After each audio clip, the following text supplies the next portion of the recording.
Hola, te sigo leyendo El Camino del Ser de Carl Rogers. Voy a leerte el segundo de los dos capítulos que conforman la primera parte, que se titula Experiencias personales y perspectivas. El capítulo que te leo hoy es Envejeciendo o mayor y creciendo.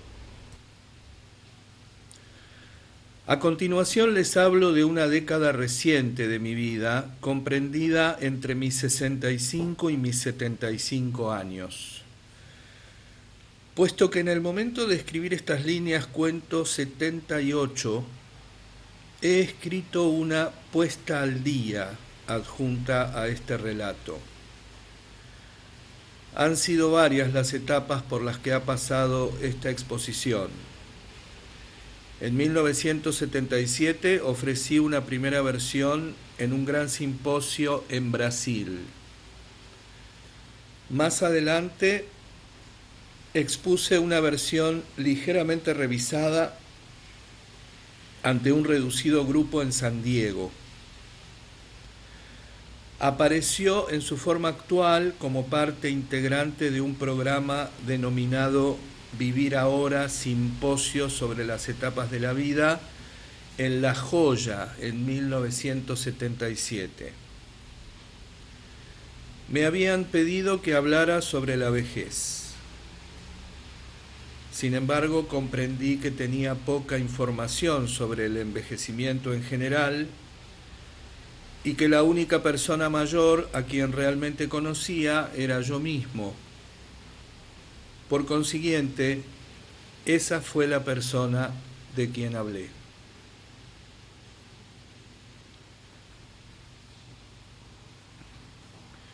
¿Cómo se siente uno a los 75 años? No es lo mismo tener 55 o 35, y sin embargo, para mí las diferencias no son tan grandes como puedan imaginar. No sé si mi historia tendrá algún significado para los demás, ya que creo haber sido particularmente afortunado. Voy a establecer una serie de percepciones y reacciones, principalmente de cara a mí mismo. He decidido limitarme a la década de los 65 a los 75 porque para mucha gente los 75 marcan el fin de una etapa productiva en la vida y el principio de la jubilación, sea lo que sea que por ello se entienda. Título: El aspecto físico. Me doy cuenta sin duda del deterioro físico en muchos sentidos. Hace 10 años me encantaba jugar al frisbee, pero ahora la artritis me causa tanto dolor en mi hombro derecho que esta actividad es impensable.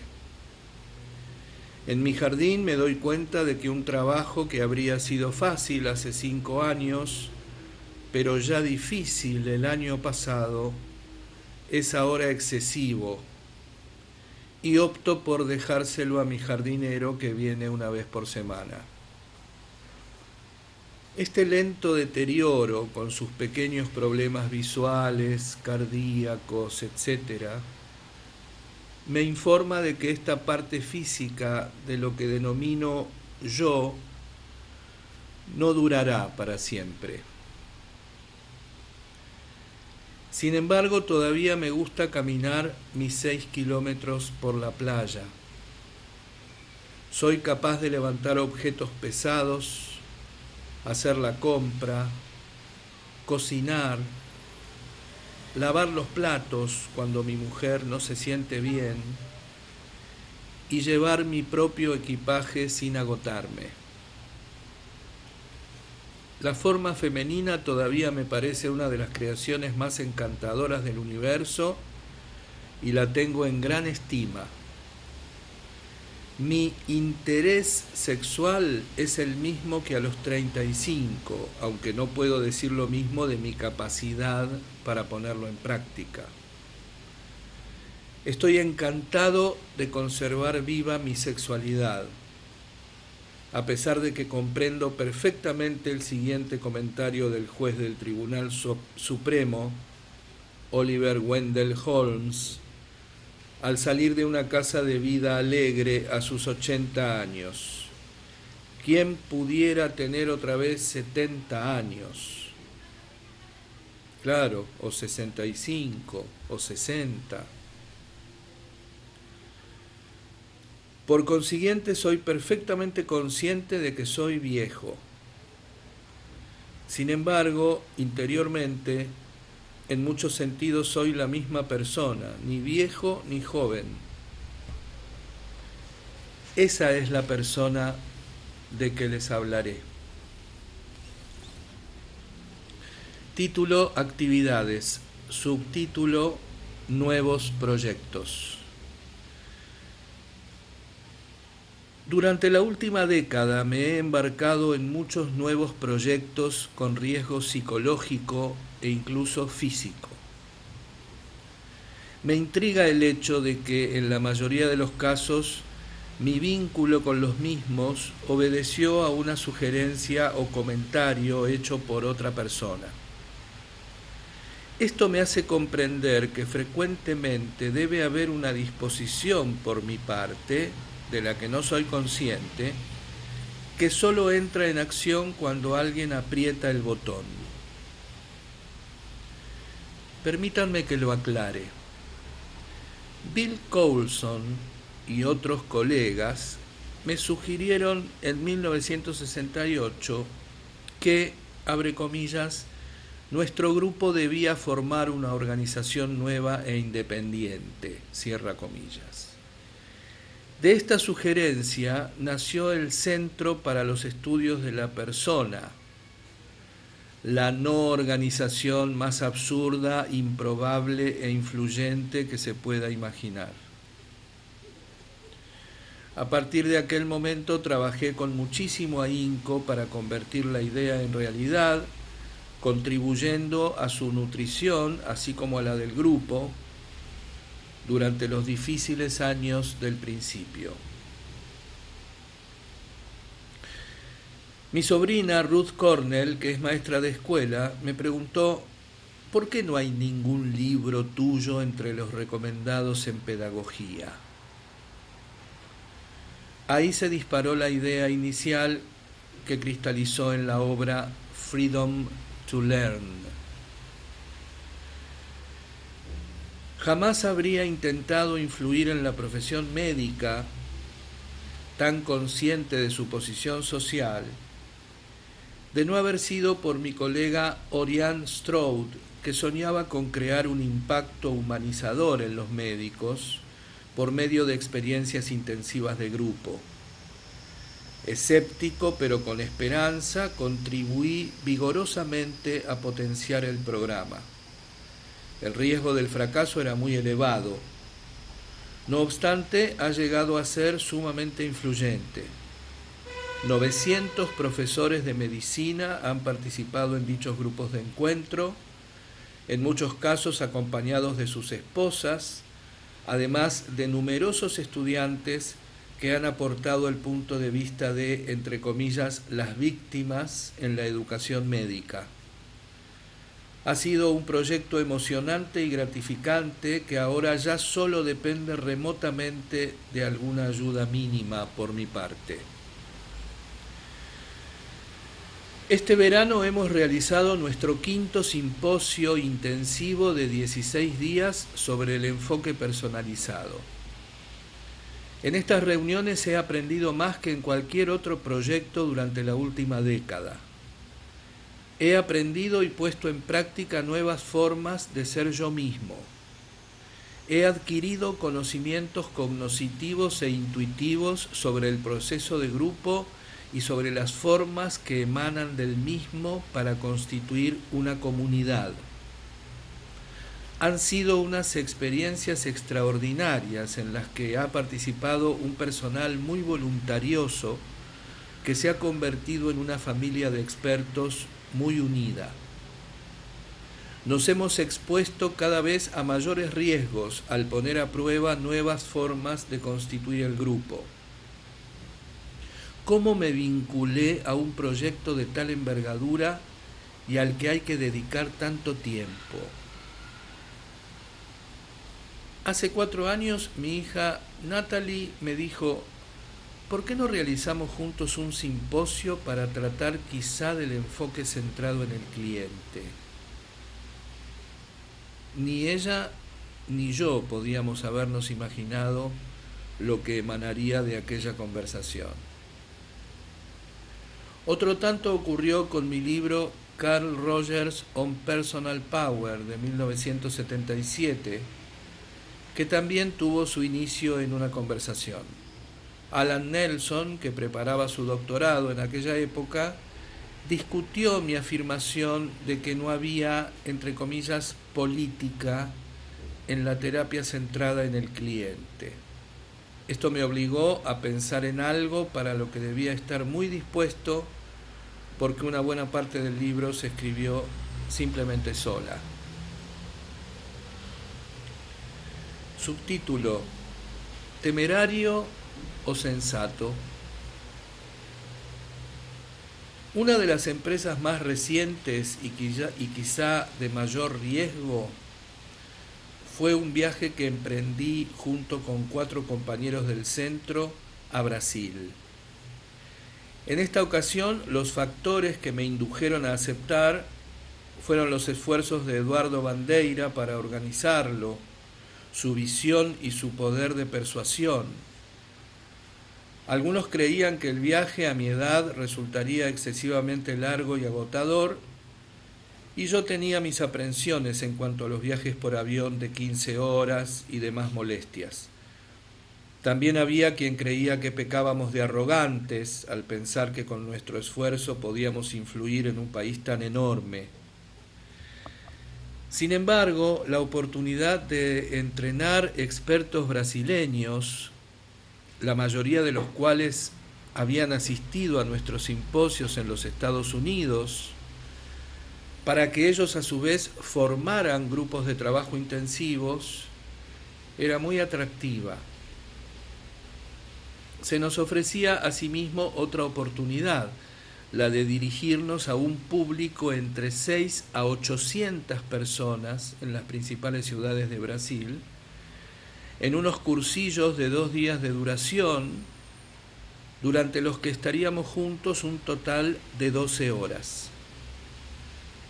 Antes de salir de los Estados Unidos, nos pusimos de acuerdo en que con grupos tan grandes y con una duración tan limitada, nos veríamos obligados a dar conferencias. Sin embargo, cuanto más se acercaba el momento, mayor era nuestra sensación de que hablar sobre el enfoque personalizado, sin compartir el control y la dirección de las sesiones, sin que los participantes tuvieran oportunidad de expresarse y de experimentar su propio poder, no guardaba coherencia con nuestros principios. Así pues, decidimos jugárnosla casi al todo por el todo. Además de brevísimas conferencias, pusimos a prueba pequeños grupos sin liderazgo, grupos de intereses especiales, un grupo de encuentro demostrativo y diálogos entre el personal y los miembros del público.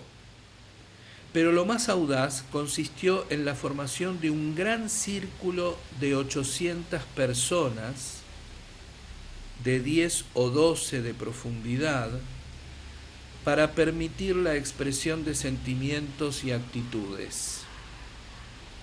A los que deseaban hablar se les facilitaba un micrófono. Los participantes y el personal estaban en igualdad de condiciones. No había ninguna persona ni grupo que se ocupara de la dirección. Se convirtió en un grupo de encuentro gigantesco. Inicialmente hubo mucha confusión, pero muy pronto empezaron a escucharse los unos a los otros. Hubo críticas, algunas violentas, sobre el personal y el procedimiento. Algunos participantes concluyeron que jamás habían aprendido tanto en tan poco tiempo. Había mucha disparidad.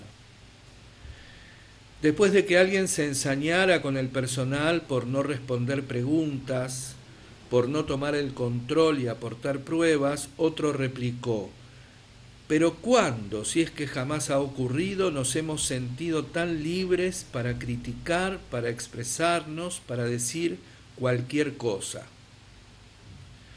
Al final hubo una charla constructiva sobre lo que los participantes harían con lo que habían aprendido en sus situaciones habituales. Después de nuestra primera sesión en Sao Paulo, que había sido extremadamente caótica, era muy consciente de que solo nos quedaban 6 horas de trabajo de grupo y recuerdo que no quise hablar con nadie de aquella reunión. Me sentía terriblemente confundido. O bien había contribuido a lanzar un experimento increíblemente estúpido, condenado al fracaso, o había colaborado en la creación de un nuevo sistema que permitía que 800 personas percibieran su propio potencial y participaran en la formación de su propia experiencia didáctica. No había forma de pronosticar qué caso resultaría ser. Puede que a mayor riesgo, mayor satisfacción. En la segunda sesión de Sao Paulo había una auténtica sensación de comunidad y los participantes experimentaban cambios significativos en sí mismos.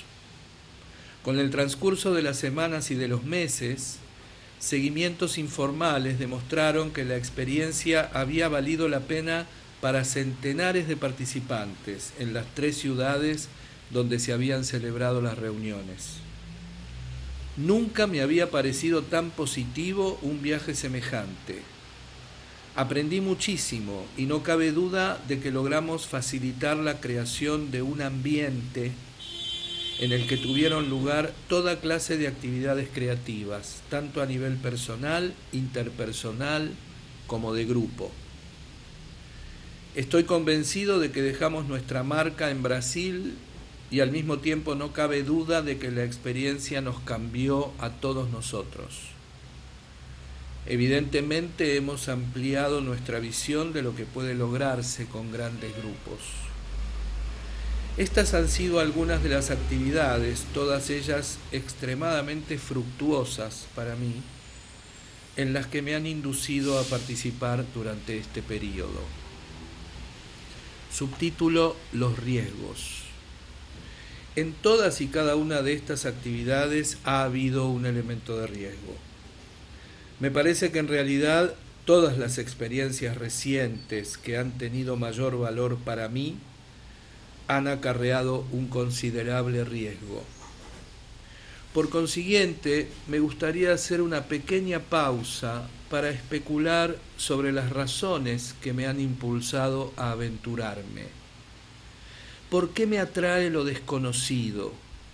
Experimentar con algo nuevo, cuando podría perfectamente contentarme con los métodos que, en mi experiencia, producen resultados satisfactorios.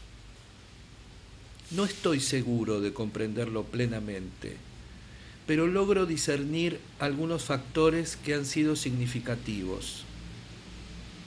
El primero hace referencia a lo que considero como mi grupo de apoyo, a ese puñado de amigos e íntimos colaboradores, la mayoría de los cuales han trabajado conmigo en una u otra de estas empresas.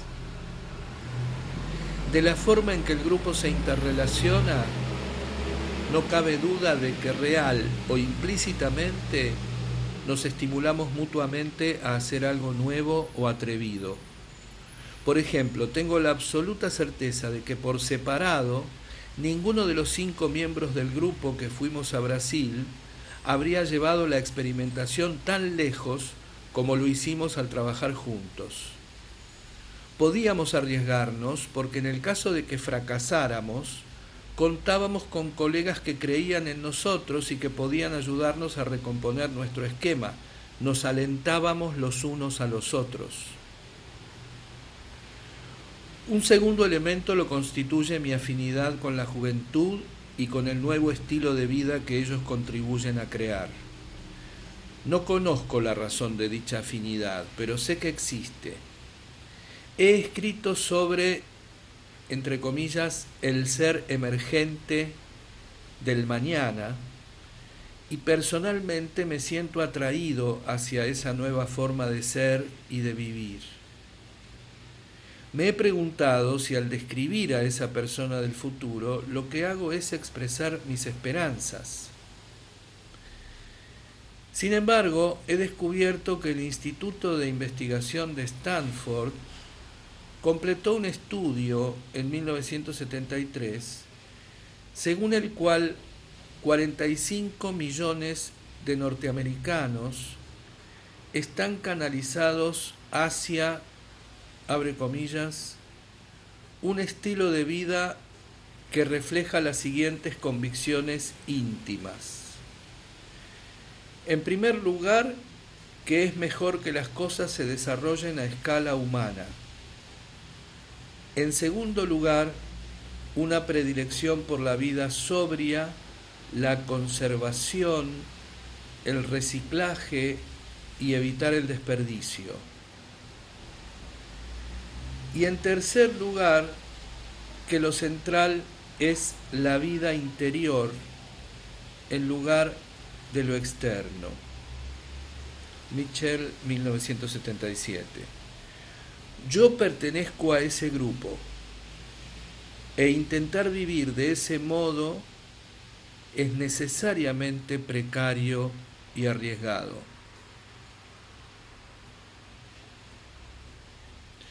Otro factor, me aburre la seguridad y la certeza.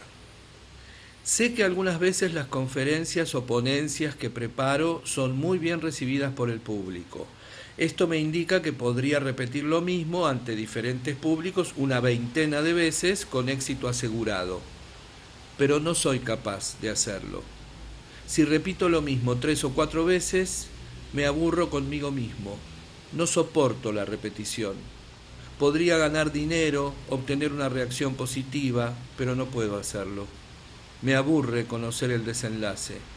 Me aburre oírme a mí mismo decir las mismas cosas. Es necesario para mi vida probar cosas nuevas. Pero quizá la razón más importante que me impulsa a arriesgarme es el haber descubierto que al hacerlo, tanto si triunfo como si fracaso, aprendo. Aprender, especialmente de la experiencia, ha sido el elemento principal que ha hecho que mi vida valga la pena. Aprender de ese modo me ayuda a desarrollarme. Por consiguiente, sigo arriesgándome. Título: Escritos.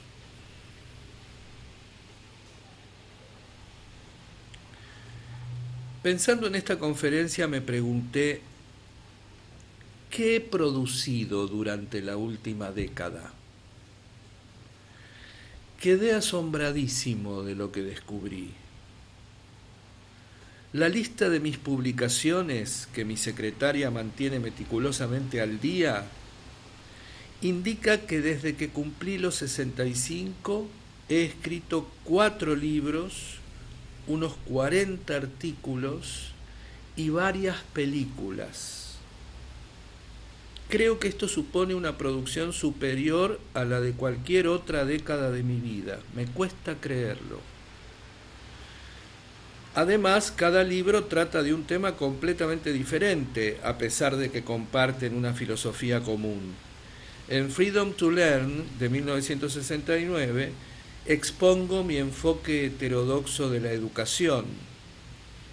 Mi libro sobre grupos de encuentro, publicado en 1970, expresa las enseñanzas que he acumulado en el desarrollo de ese emocionante campo. En 1972 apareció el libro titulado El matrimonio y sus alternativas, en el que se exponen muchas pautas nuevas en las relaciones entre hombre y mujer. Y ahora, Carl Rogers on Personal Power explota la política que emerge del enfoque personalizado aplicado a múltiples campos. Entre la cuarentena de artículos, 4 destacan en mi mente, 2 que miran hacia el futuro y 2 hacia el pasado. Un artículo sobre la proyección de uno mismo, titulado Empathic and Unappreciated Way of Being, consolida lo que he aprendido sobre esta forma de ser tan importante y me siento muy satisfecho de él. También me satisface la originalidad de lo que digo en Do We Need a Reality? Hay además 2 ponencias que reflejan el desarrollo de mi filosofía sobre relaciones interpersonales. My Philosophy of Interpersonal Relationships and How It Grew, y mi carrera como psicólogo in retrospect 46 years. Contemplo con asombro lo mucho que he publicado. ¿Qué explicación puede tener? Diferentes individuos en edad avanzada tienen sus propias razones para escribir. A los 80 años, Arnold Toynbee se preguntó ¿qué me ha impulsado a trabajar? Su propia respuesta fue la siguiente, abre comillas, la conciencia. En mi actitud hacia el trabajo soy norteamericano, no australiano. Trabajar constantemente en la medida de mi capacidad es algo que mi conciencia me ha impuesto como deber. Supongo que esta esclavitud con relación al trabajo como un fin en sí mismo es irracional, pero el ser consciente de ello no me libra de la obligación que me impone. Si disminuyera mis esfuerzos, aunque solo lo hiciera en parte, me remordería la conciencia y por tanto me sentiría incómodo y desgraciado. Por consiguiente, parece probable que siga la misma pauta mientras mi capacidad de trabajo no me abandone. Cierra comillas. Toynbee, 1969. Vivir de un modo tan canalizado me parece sumamente triste. Desde luego, su semejanza es muy remota con los motivos que me impulsan a mí. Sé que Abraham Maslow, en los últimos años de su vida, se sentía incitado por algo muy diferente. Experimentaba una enorme presión interna provocada por lo mucho que podía comunicar y que no había sido dicho todavía. Ese incentivo le impulsó a escribir hasta el último momento. Mi punto de vista es otro.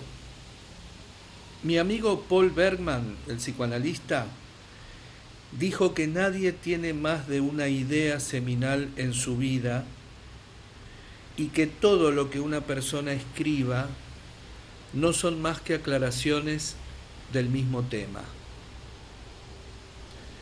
Estoy de acuerdo, creo que eso describe mi producción. No cabe duda de que una de las razones por las que escribo obedece a mi curiosidad mental. Me gusta ver y explorar las implicaciones de las ideas, las mías y las de los demás. Me gusta ser lógico y seguir las ramificaciones del pensamiento.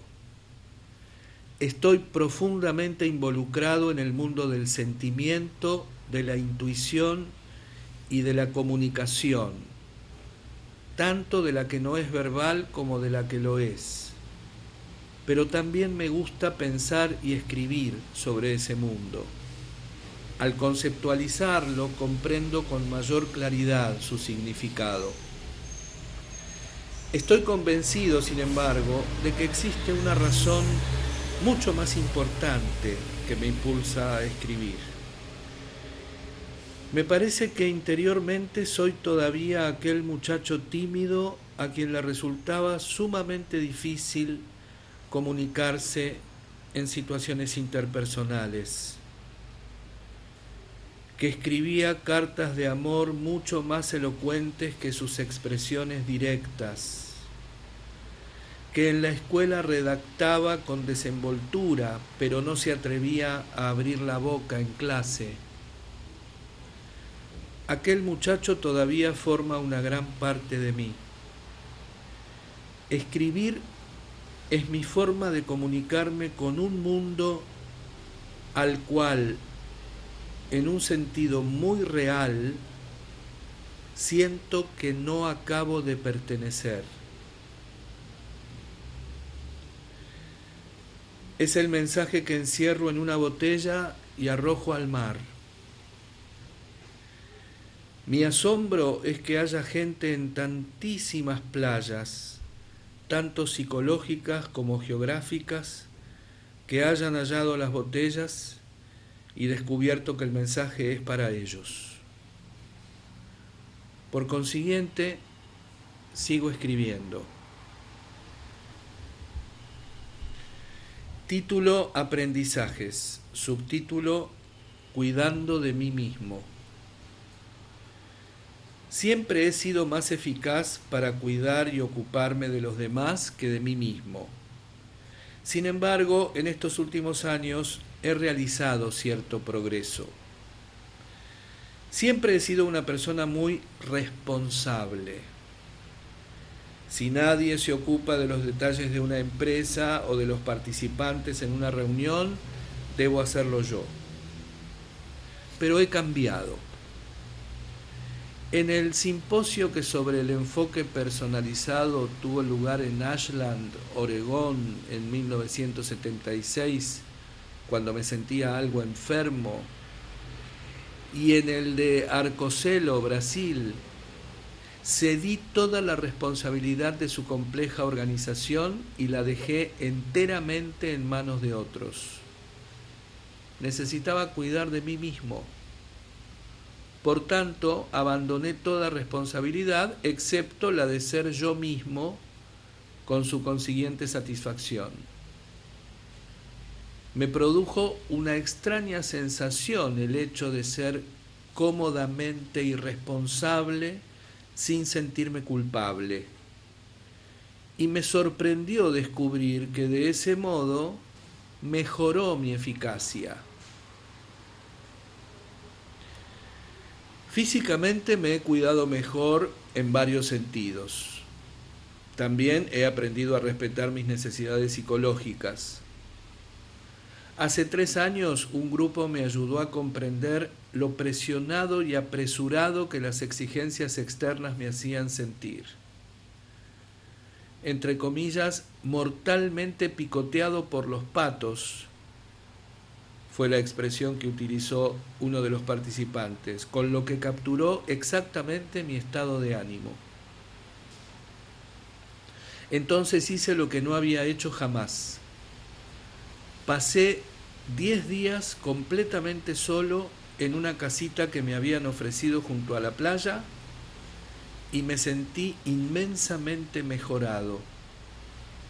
Descubrí que me encantaba estar conmigo mismo. Me gustó. Ha aumentado mi capacidad de pedir ayuda. Les pido a otros que carguen con mis bultos, que hagan cosas por mí en lugar de demostrar que puedo arreglármela solo. También puedo pedir ayuda personal. Cuando Helen, mi esposa, estaba muy enferma y yo estaba a punto de desfallecer después de trabajar día y noche como enfermera, ama de casa, atender mis múltiples obligaciones profesionales y escribir, decidí pedirle ayuda a un amigo terapeuta y me la prestó. Exploré y procuré satisfacer mis propias necesidades. Exploré la tensión que este periodo imponía en nuestro matrimonio Comprendí que era necesario para mi supervivencia vivir mi vida y que esto era prioritario a pesar de la grave enfermedad de Helen. No me apresuro a recurrir a los demás, pero soy mucho más consciente de que no puedo ocuparme de todo personalmente. Por medios diversos he mejorado la atención y el cuidado que le presto a esa persona que soy yo. Subtítulo: Serenidad.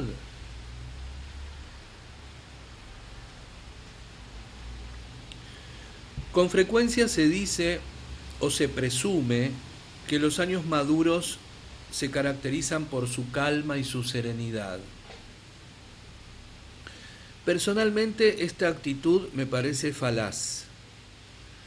Creo tener una perspectiva más amplia de los hechos ajenos a mí y por consiguiente suelo observarlos con mayor objetividad que antes. Sin embargo, contrastando con lo dicho, los hechos que me afectan personalmente con frecuencia evocan una reacción más poderosa que hace unos años. Cuando me excito, alcanzo un estado muy elevado. Cuando me preocupo, me siento mucho más perturbado. Las aflicciones parecen más agudas, el dolor más intenso, las lágrimas brotan con mayor facilidad, la alegría alcanza cotas más elevadas e incluso el furor, que siempre me ha causado problemas, se hace sentir con mayor virulencia.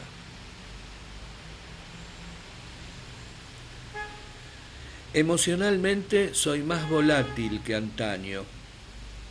La gama entre la sensación de depresión y la de exaltación parece más amplia y tanto un estado como el otro se disparan con mayor facilidad. Quizá esta volatilidad se debe a mi estilo arriesgado de vida. Puede que proceda de la mayor sensibilidad adquirida en los grupos de encuentro. Tal vez sea una característica de la vejez que ha pasado desapercibida. No lo sé. Solo sé que mis sentimientos se excitan con mayor facilidad, son más acuciantes. Tengo una mayor intimidad con todos ellos. Subtítulo: Abierto a nuevas ideas. Durante estos años creo haber estado más abierto a las nuevas ideas. Las de mayor importancia para mí están relacionadas con el espacio interior, el reino de los poderes psicológicos y la capacidad psíquica de la persona humana. En mi opinión, esta área constituye la nueva frontera del conocimiento, el filo de los descubrimientos.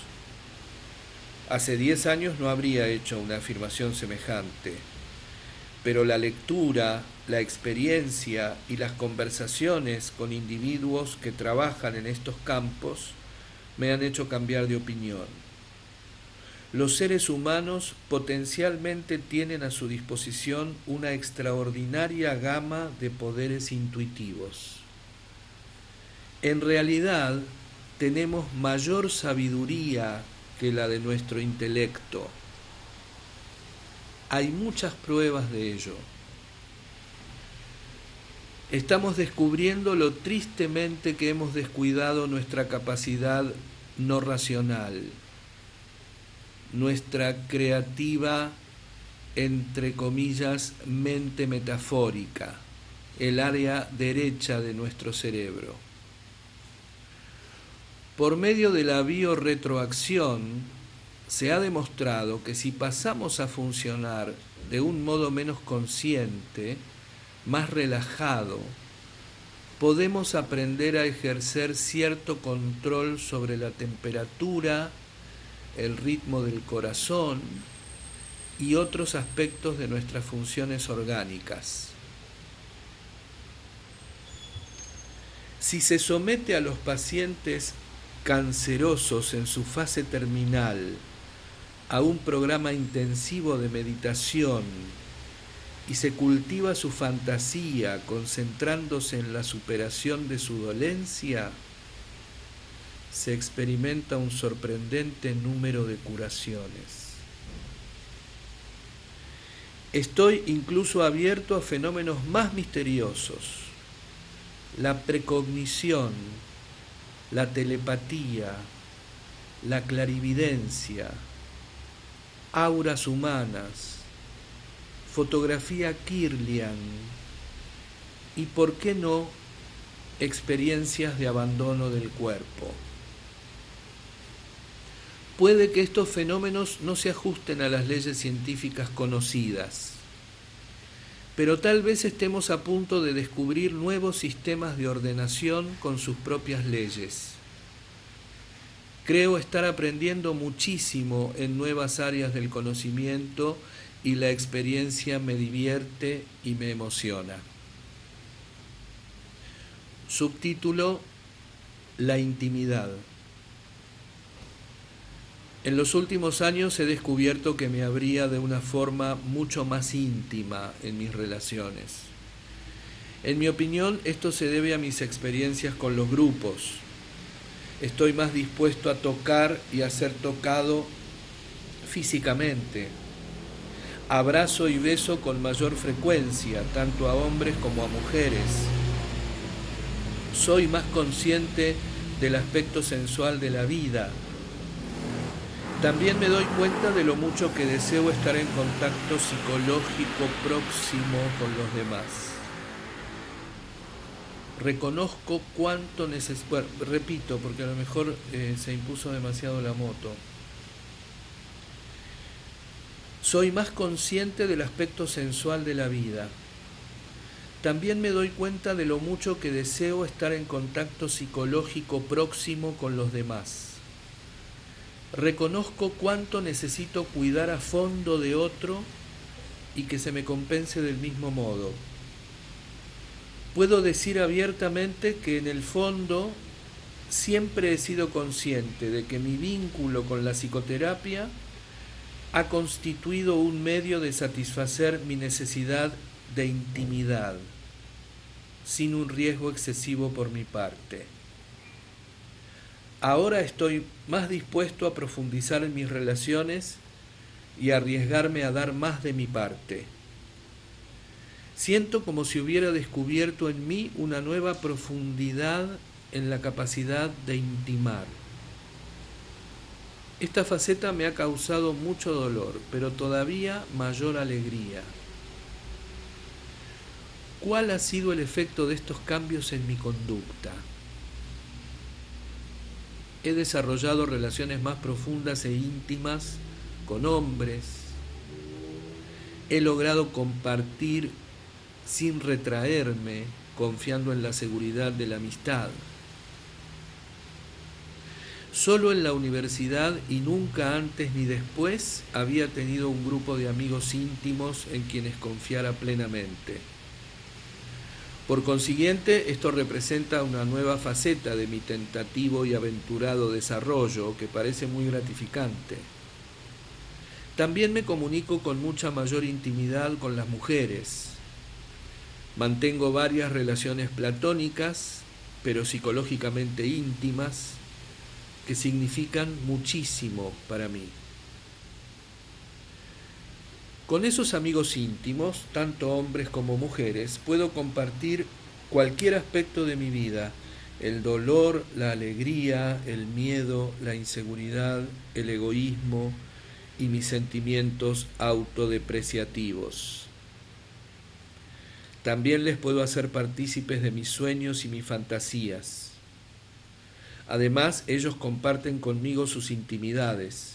Estas experiencias son para mí muy enriquecedoras. En mi prolongado matrimonio y en estas relaciones, sigo aprendiendo mucho en el reino de la intimidad.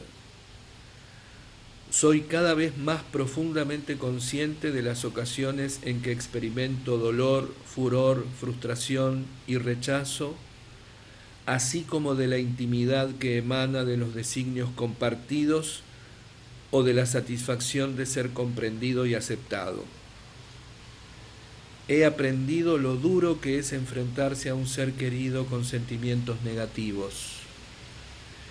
He comprobado cómo las expectativas se convierten fácilmente en exigencias en una relación. En mi experiencia, lo más difícil es querer a una persona por lo que sea en aquel momento de la relación. Es mucho más fácil quererles por lo que creo que son, o deseo que sean, o siento que deberían ser. Querer a una persona por lo que es, olvidando lo que querría que fuera, abandonando el deseo de cambiarla para satisfacer mis necesidades, es algo sumamente difícil, pero que enriquece una relación íntima y plena de satisfacción. Todo esto ha formado parte de los cambios de mi vida a lo largo de la última década. Me siento más abierto a la intimidad y al amor.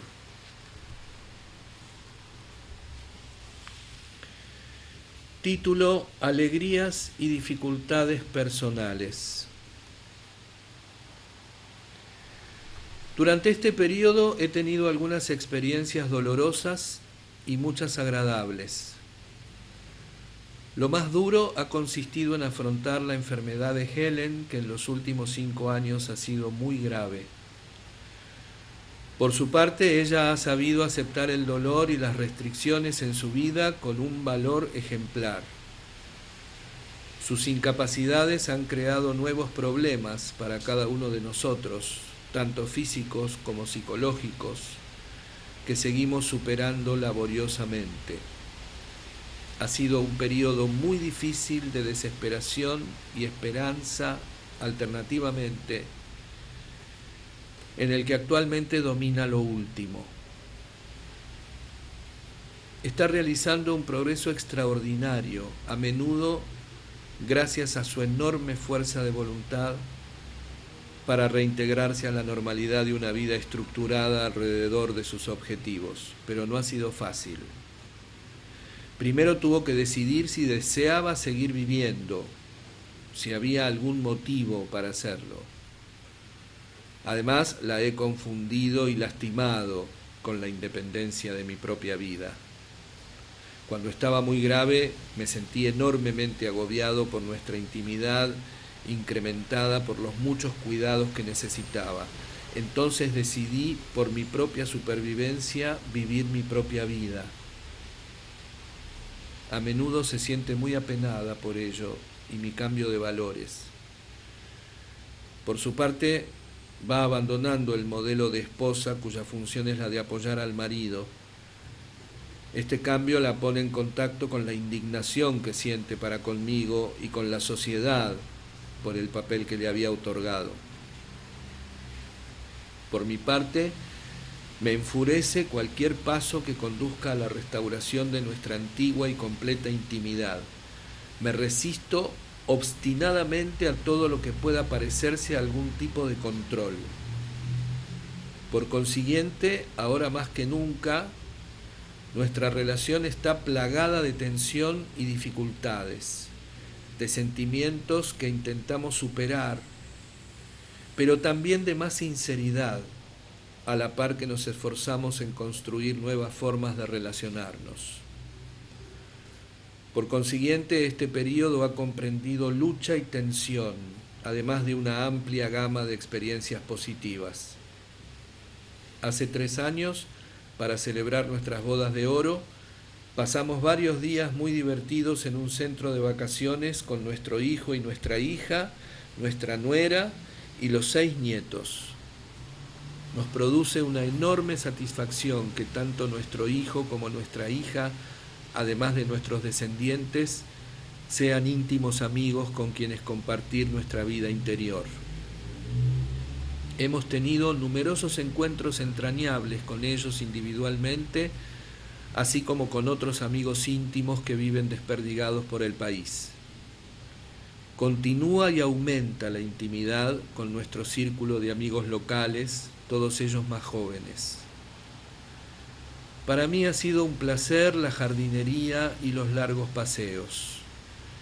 He recibido honores y premios, más de los que creía merecer.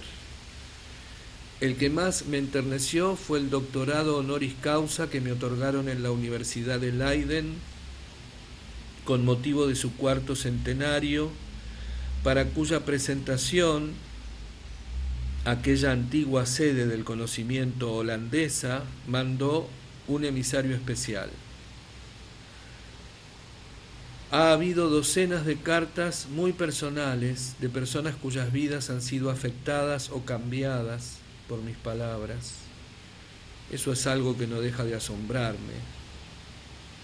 El hecho de que haya podido jugar un papel importante en la vida de un hombre en Sudáfrica o la de una mujer en algún lugar perdido de Australia todavía me parece increíble, como algo mágico.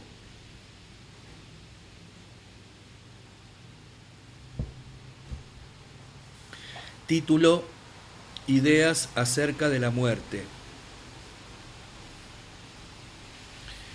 Y entonces está el fin de la vida.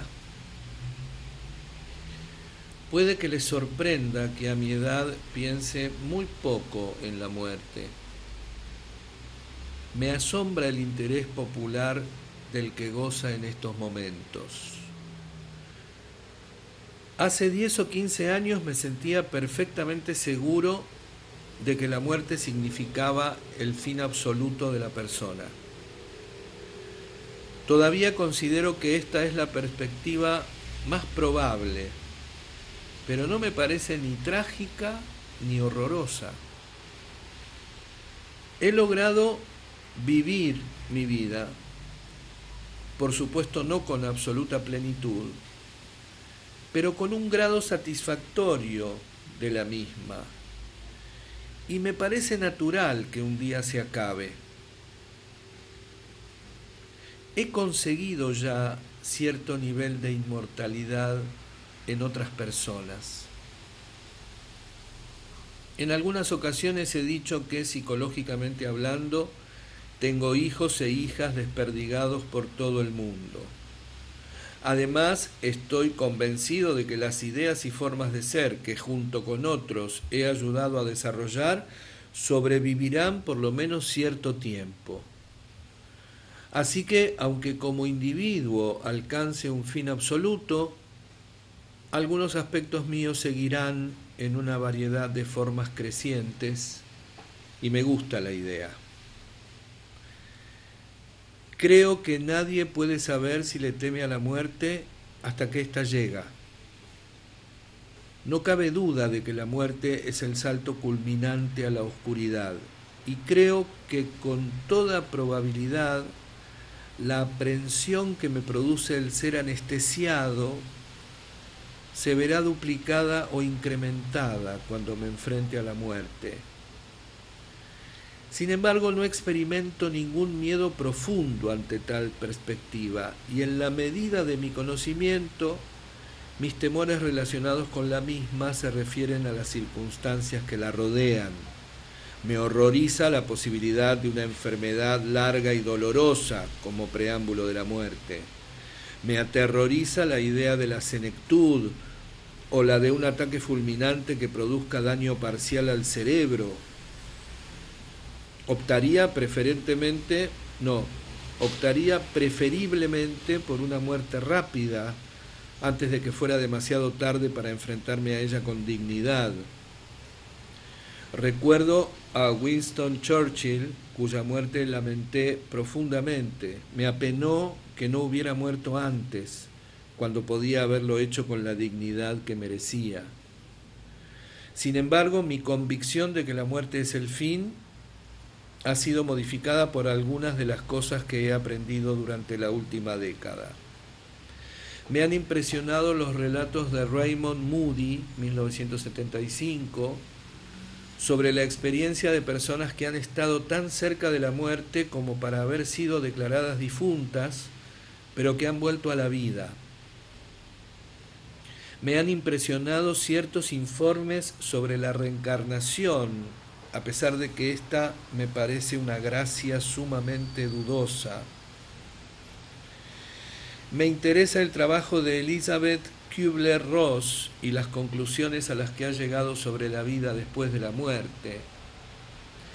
Definitivamente me atraen los puntos de vista de Arthur Koestler, según los cuales la conciencia individual no es más que un fragmento de la conciencia cósmica y a la muerte del individuo el fragmento es absorbido por la totalidad. Me gusta la analogía del río individual que desemboca en las aguas del océano, depositando sus cenagosos sedimentos al entrar en el mar infinito. Por tanto, creo que considero la muerte abierto a la experiencia. Será lo que será y confío en poder aceptarla, ya sea como fin de la vida o como continuación de la misma. Título: Conclusión.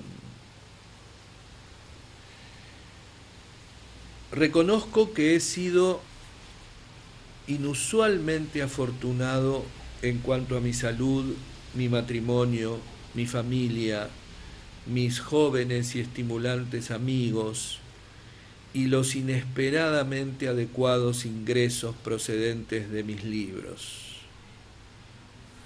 Por consiguiente, no soy en sentido alguno un caso típico. Pero para mí estos últimos 10 años han sido fascinantes, repletos de intrépidos proyectos. He tenido la oportunidad de abrirme a nuevas ideas, nuevos sentimientos, nuevas experiencias y nuevos riesgos. Descubro cada vez más que estar vivo implica arriesgarse, actuar sin una certeza absoluta, comprometerse con la vida. Eso produce cambios, y para mí el proceso de esos cambios es la vida.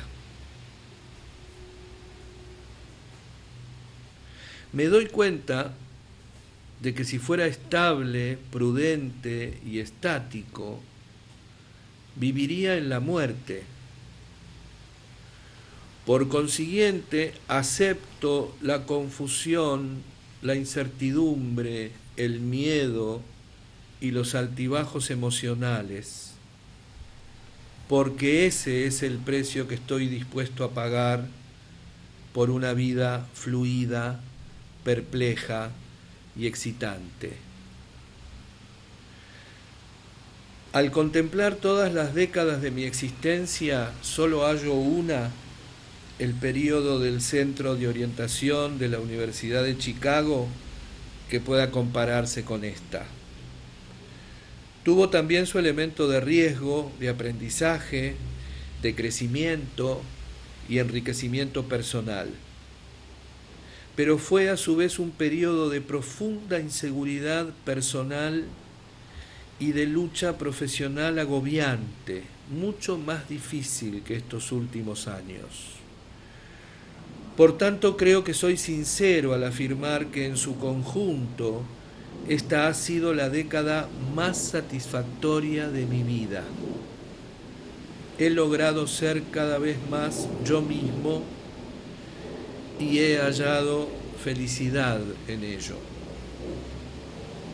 De joven era bastante enfermizo y mis padres me han dicho que según los doctores no llegaría a viejo. Este pronóstico ha resultado ser completamente falso en un sentido, pero profundamente cierto en otro. Creo que es correcto que no viviré hasta ser viejo. Ahora estoy de acuerdo con el pronóstico. Estoy convencido de que moriré joven.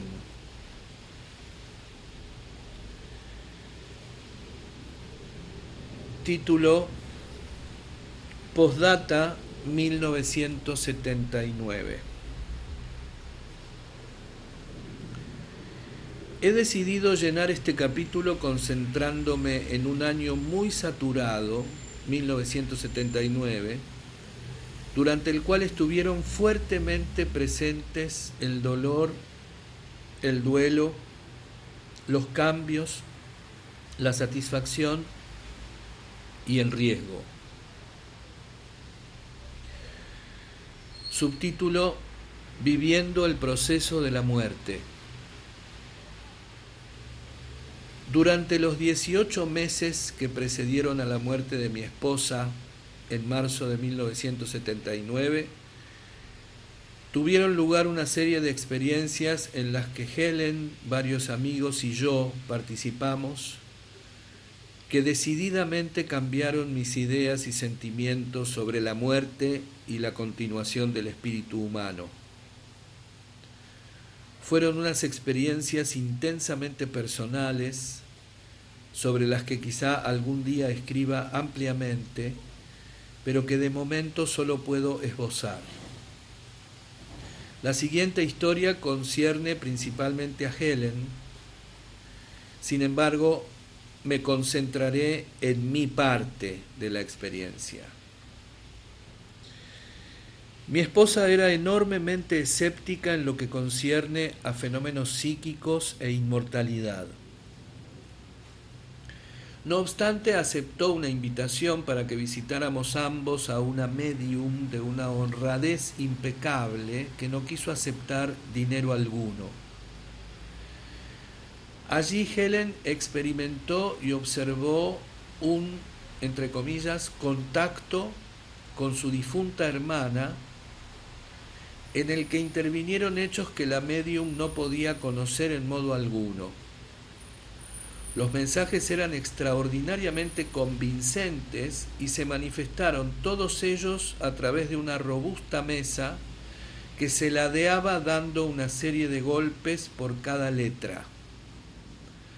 Más adelante, cuando la médium vino a nuestra casa y recibimos mensajes a través del movimiento de mi propia mesa en nuestro comedor, no tuve más remedio que abrirme ante una experiencia increíble y ciertamente no fraudulenta. Helen tuvo también visiones y sueños de miembros de su familia que incrementaron su certeza de que sería bien acogida, entre comillas, en el más allá. Ya próxima a la muerte, entre comillas, vio el demonio y figuras malignas junto a su cama en el hospital. Pero cuando un amigo le sugirió que podrían ser creaciones de su propia mente, las desechó, despidiendo en último lugar al diablo, diciéndole que había venido por error y que no se iría con él. Jamás reapareció. También en estos últimos días tuvo visiones de una luz blanca que se le acercaba, la levantaba y volvía a depositarla sobre la cama. En este capítulo he mencionado que a lo largo de esos últimos años había aumentado considerablemente la distancia entre nosotros. Deseaba cuidar de ella, pero no estaba seguro de quererla. Un día, poco antes de su muerte, yo tenía un inexplicable devaneo interno. Cuando, como de costumbre, fui al hospital a darle la cena, empecé a hablarle pródigamente de cuánto la había querido, de lo mucho que había significado en mi vida y de todas las iniciativas positivas a las que había contribuido a lo largo de nuestra prolongada relación. Sabía que no era la primera vez que se lo decía, pero aquella noche todo adquirió una intensidad y una sinceridad que no había tenido antes. Le dije que no debía sentirse obligada a vivir, que su familia estaba bien y que debía sentirse libre de vivir o morir según ella lo deseara. También le dije que esperaba que aquella noche volviera la luz blanca. Evidentemente la liberé de la sensación de tener que vivir para los demás. Después supe que al marcharme llamó a las enfermeras de su piso, les dio las gracias por lo que habían hecho por ella y les dijo que iba a morir. Por la mañana estaba en coma y al día siguiente había fallecido pacíficamente, estrechando la mano de su hija, con varios amigos y yo a su alrededor. Aquella noche unos amigos míos que desde hacía tiempo tenían una cita concertada con la médium antes mencionada, se reunieron con ella. No tardaron en ponerse en contacto con Helen, que les contestó muchas preguntas. Había oído todo lo que se le había dicho cuando estaba en coma, había experienciado la luz blanca y los espíritus que habían venido a por ella, estaba en contacto con su familia, había adquirido la forma de una mujer joven y su muerte había sido tranquila y sin dolor. Todas estas experiencias, esbozadas más que descritas, me han abierto mucho a la posibilidad de continuación del espíritu humano individual que antes había creído posible. Estas experiencias han despertado en mí un enorme interés hacia los fenómenos paranormales. Han cambiado radicalmente mi comprensión del proceso de la muerte. Ahora considero que es posible que cada uno de nosotros seamos una esencia espiritual continuada que perdura en el tiempo y que ocasionalmente se encarna en un cuerpo humano. El hecho de que estas ideas contrastan radicalmente con alguna parte del final de este capítulo, escrito solo 2 años antes, es algo evidente. Leo de nuevo. El hecho de que estas ideas contrastan radicalmente con alguna parte del final de este capítulo, escrito solo 2 años antes, es algo evidente. Subtítulo: Actividad y riesgo. Quizá en parte, a pesar de, y en parte debido a la muerte de Helen, recientemente he aceptado más invitaciones que de costumbre para participar en simposios tanto en este país como en el extranjero. Entre ellos figuran uno para pedagogos en Venezuela, otro muy concurrido y turbulento cerca de Roma con personal internacional, una experiencia breve pero profunda en un programa de París para la preparación de facilitadores de grupo, un simposio personalizado regional muy gratificante en Long Island, 2º año con el mismo personal del Este, otro simposio personalizado en Princeton con muchos participantes extranjeros, uno fascinante en Polonia que se celebró en un centro de reposo cerca de Varsovia, y un simposio de 4 días de una fluidez encantadora sobre las, entre comillas, transiciones de la vida en Pawling, Nueva York. Además de estas actividades, he escrito algunas de las ponencias incluidas en este volumen.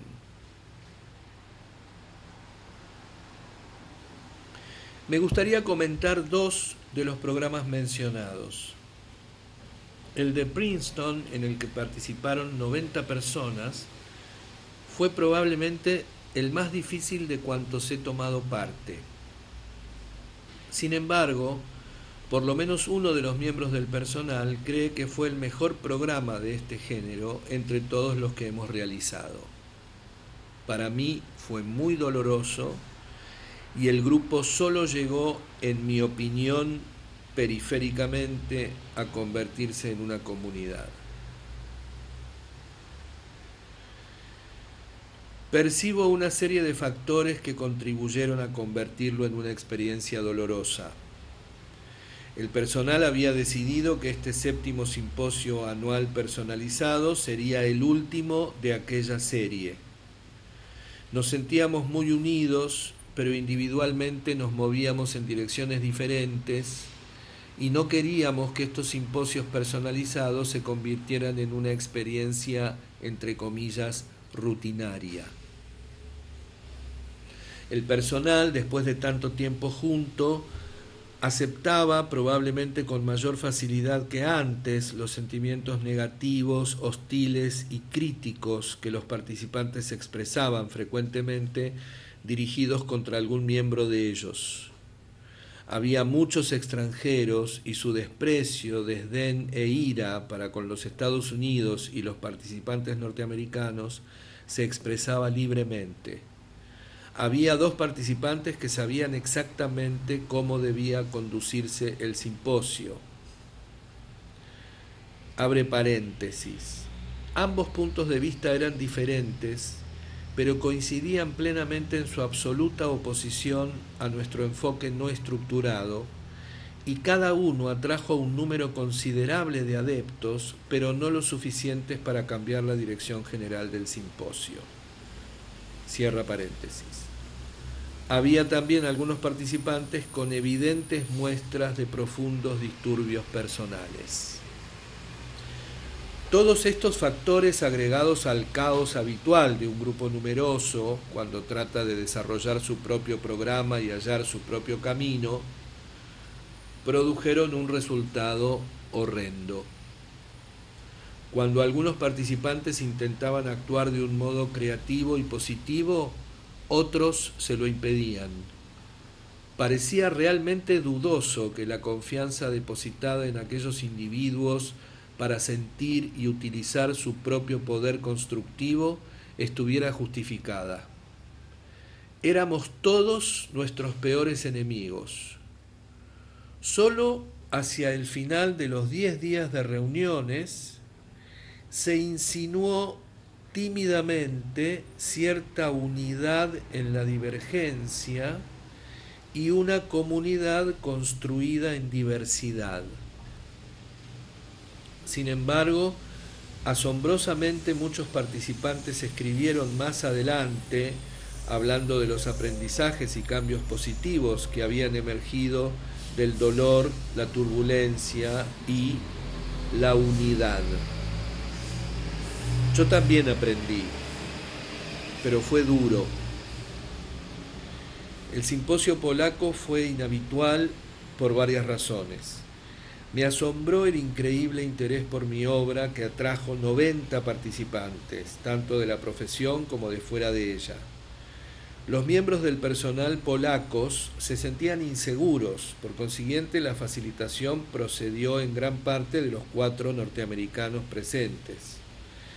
En aquel momento me pareció decepcionante, ya que confiaba en una mayor participación polaca en el liderazgo.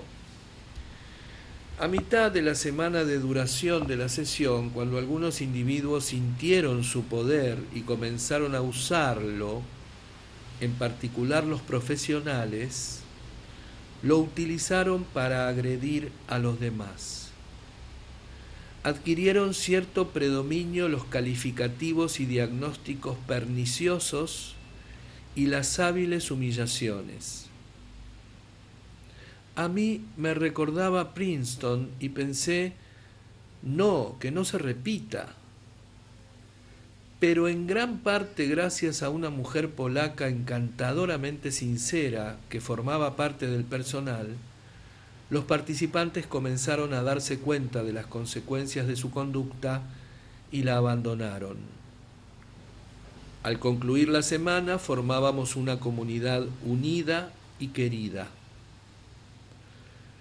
No fui plenamente consciente de lo que había ocurrido hasta que unos meses más adelante recibí una carta de un participante en la que decía, entre otras cosas, lo siguiente, abre comillas,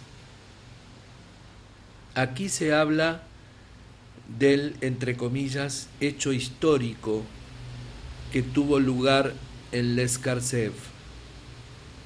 Tanta gente diversa, de tantas profesiones, psiquiatras y psicólogos, cada uno poseedor de la verdad absoluta sobre las relaciones de ayuda, que se odian y denigran el uno al otro de un modo constante y habitual, están ahora todos integrados y sin perder su personalidad, sin imposición alguna. Cierra comillas. Me alegro de no haber conocido con antelación la rivalidad y la alevosía de los profesionales. El grupo en su conjunto me pareció muy sofisticado, inteligente y con frecuencia más letrado que los grupos similares norteamericanos. A pesar de vivir en un país socialista, sus problemas, sentimientos, formas de enfrentarse a la vida, así como su deseo de apertura e integridad, parecían muy semejantes a los que he hallado en cualquier otro país. Subtítulo: Asuntos personales. Mientras el año se acercaba a su fin, yo era cada vez más consciente de mi capacidad para amar, de mi sensualidad y de mi sexualidad. He sido lo suficientemente afortunado para descubrir y construir relaciones en las que estas necesidades hayan expresión. Ha habido dolor y daño, pero también alegría y profundidad. El año fue coronado el 8 de enero de 1980, cuando un gran número de amigos vino a mi casa trayendo comida, bebidas, canciones y sorpresas para celebrar mi aniversario 78. Fue una fiesta salvaje, maravillosa, alocada, llena de amor, cariño, compañerismo y felicidad que jamás olvidaré. Por consiguiente, siento que todavía me acomodo a la segunda parte de este capítulo. Me siento como mayor y a la par creciendo.